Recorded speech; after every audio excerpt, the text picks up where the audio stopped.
Hello and welcome back to Under Review. Now it is finally postseason as UConn women's basketball is entering the Big East tournament this weekend. Last weekend we played St. John's and Providence, so we are going to break all of that down. But for now, I'm Bri And I'm Grant Mangle. Let's get into it.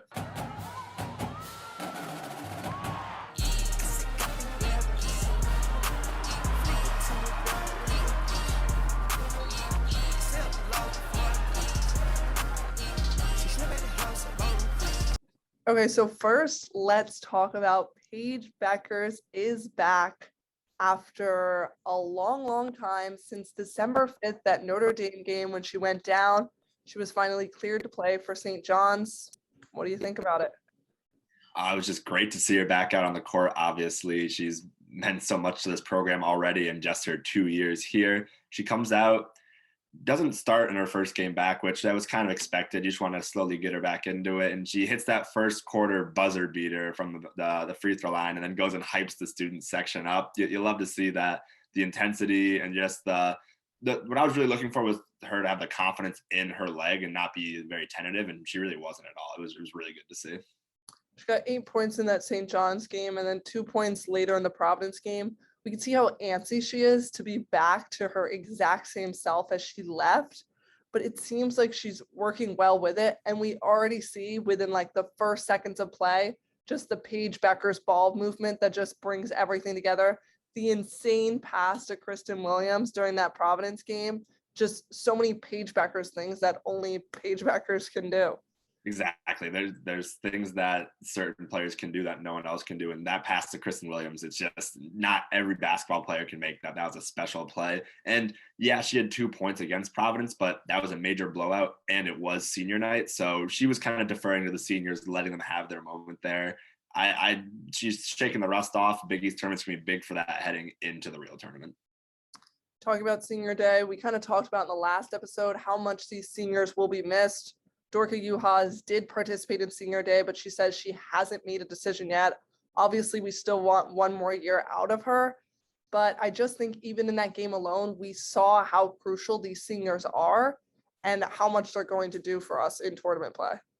Yeah, absolutely. So, the leading scorers in the game were Kristen Williams, Dorka Juhas, and Aaliyah Nelson-Medota. All three of them have been crucial to our success this year. And then Evina Westbrook right behind them as well, coming off the bench. Well, starting on senior night, of course. But yeah, we're going to go as they go during the tournament. And you really look to Evina for that leadership along with Paige now that she's back. And then Olivia down low, just solidifying the defense and rebounding.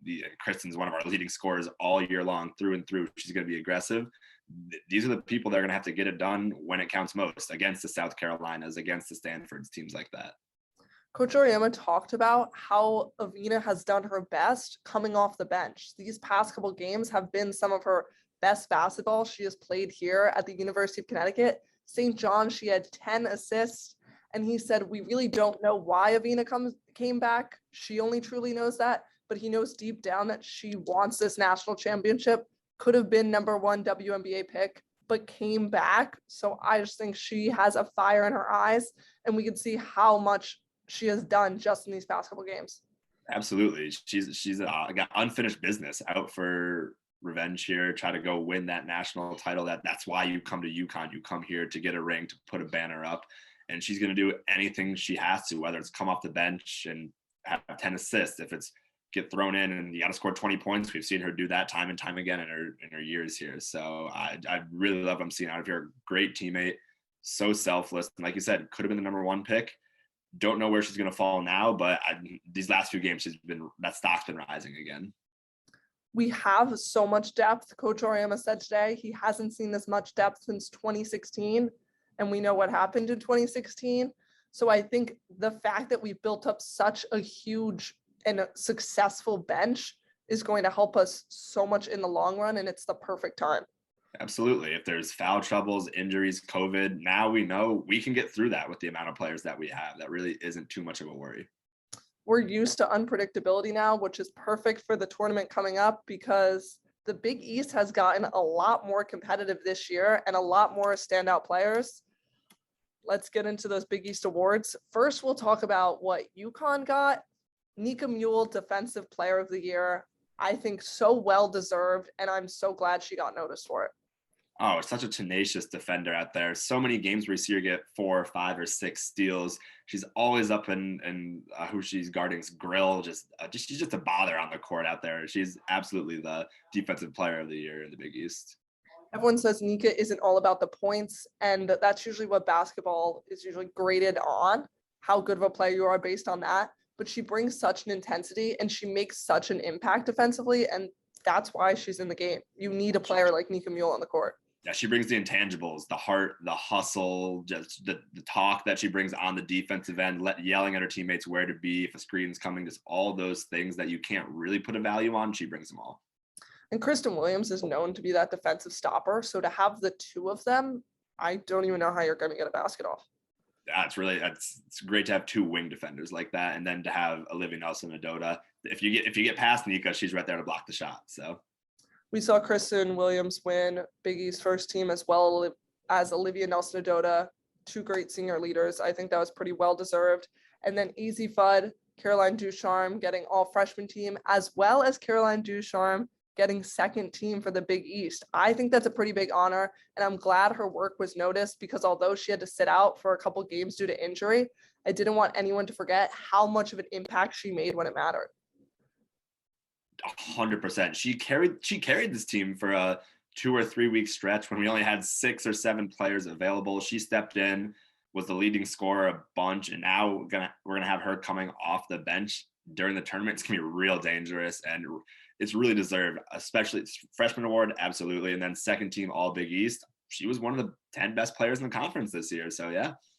The way she adjusted was so well. I think if AZ got a couple more games in, she could have been a higher honor too. But I just think Caroline did so much for this team, and it definitely needed to be recognized. AZ did miss too many games, but she was one of the 5 best freshmen, but we'll see her on the second or first team next year. I'm not worried about that at all. So many of our players got on this, especially with almost everyone having to miss a game. So it's impressive how much we were able to step up in the time we had, because think of how many players we could have had on this without injury. Could have taken the Big East. Paige would have been here and competing for National Player of the Year. AZ would have had a chance at this had she been playing the whole season. We could have filled it up with 5 UConn players, and I really wouldn't have had a complaint. Except for Aneesa Morrow, she truly deserved to be first team here this year. Yeah, so moving on to that, we do have some competition in the Big East this year, and I think we should start with her. She took home Big East Freshman of the Year. She had a career high of 41 points and her 23rd straight double-double the other day. She was 62% field goal percentage, 18 rebounds. It's just insane what this girl can do in her first year at DePaul. So impressive. She's an absolute beast, force to be reckoned with, and she gave us a lot of trouble this year too. We saw it happen twice. Luckily, we were able to come away with 2 wins, but she is by far one of the best players in the conference. She really is. And then you also have Lexi Held on that team. DePaul is just super aggressive. They're good 3-point shooters, and they're a hard team to beat. I know the second time around, we had an easier go at them. The first time, that Caroline Ducharme game winner, but they're always a tough team to play, and I definitely don't think they should be underestimated in this tournament. No, definitely not. And that could be UConn's semifinal matchup. It's either going to be, assuming they get by either Providence or Georgetown, it would be DePaul or Marquette. And that's 2 teams that on the road gave us some difficulties. At home, we took care of them both, but those are 2 teams that can give us a run for our money in the Big East. And then Big East Player of the Year, I thought Aneesa Morrow was going to take this home as well, but Maddie Segrest got it, and I also think that's pretty well deserved too. Yeah, she's crazy talented. Averaged 27.9 points per game in conference games this year, which I think that's the record for points points per game in conference games. She lit it up from the outside, from the inside, went over 30 points 6 times, or with 10 rebounds as well. 30 points, 10 rebounds 6 times. It was just such an impressive season. And like we said, if Paige is out there, she's pushing for this. She probably finds a way to win it. But without her, the floor was open, and Maddie Segrest took that opportunity. Villanova really rose to the top this year. They had a lot of momentum, and she was leading that pack. So I think just what she did for the team, and she's definitely not stopping there. So I honestly think they could be the biggest threat in the Big East tournament. They were pretty confident offensively. They move the ball around well, and just having her there, she really controls their ball movement. So I definitely think that could be a championship game right there. She helped them get all the way up to the 2 seed. They came into Hartford, beat UConn. It's a good team. They're going to be in March Madness, so I would love to see them get a shot at them in the title game and try and get that win back. Which Rama said today, that anything can happen in these tournaments, and you can't move too fast towards focusing on March Madness or focusing towards the national championship, because these things matter and anyone could be upset, and especially with how competitive the Big East this year. Anything can happen in these next couple games. So I really think that UConn needs to be on their toes. That's the beauty about this time of year. One slip up and your season's over. That the pressure's on right from tip off till the buzzer sounds. It's the best time of year, it really is. Seton Hall even beat Villanova, and Seton Hall's got crazy Lauren Park Lane. She's leading, I think, overall in the Big East with assists. She broke the Big East single season assist record. She had 18 assists in one games. That team has a lot of key players, as well as Marquette having a lot of key players, Creighton having a lot of key players. So it just really depends on what game everyone will step up in, and they could be a winning team.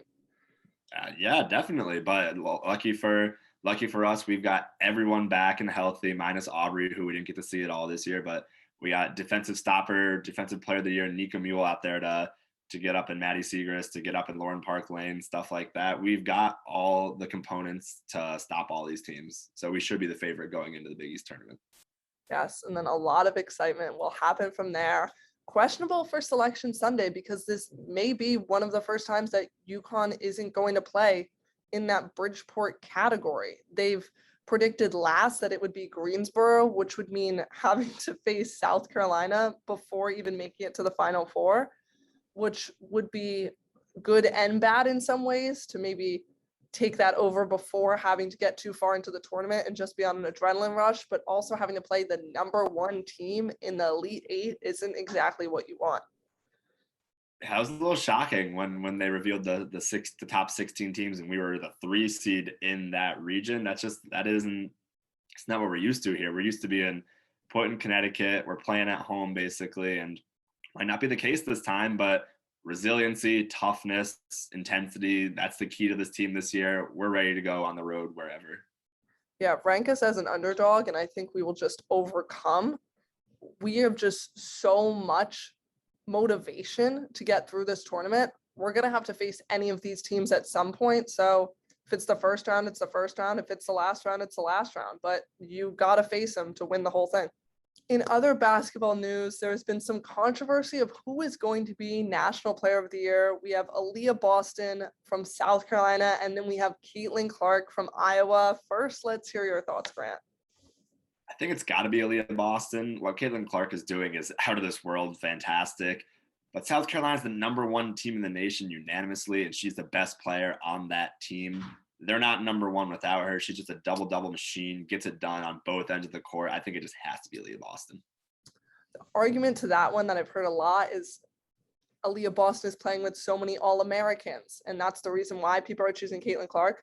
I honestly think Aaliyah Boston is a great all-around player and would excel anywhere. The only reason that I personally think Caitlin Clark is she just elevates Iowa to a different level and makes them such a known name. Great at women's basketball, but Caitlin Clark just lights it up from anywhere on the court, and she's just so consistent and unstoppable that she makes Iowa basketball what it is. You see her pulling up from the logo, having 46 points and 12 assists. It's unreal, the stats she's putting up out there. Neither of those players are done, and we will have to see if we're facing either of them in the tournament. And it's questionable because a lot of people had Paige Buecker as National Player of the Year, of if Paige would have gotten it if she got to play this season, but we will never know. No, that's how it goes. You get hurt, it opens the door for other people to have that chance. Like Maddie Segrist took that opportunity in the Big East. Caitlin Clark and Aaliyah Boston are taking that opportunity on the national stage.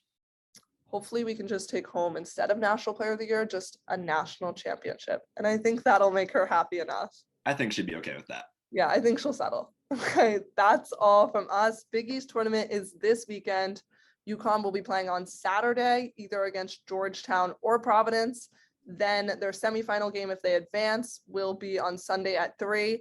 And then Monday night is that championship game at Mohegan Sun at 8 p.m. So it will be a packed weekend. And then from there on out, March Madness begins.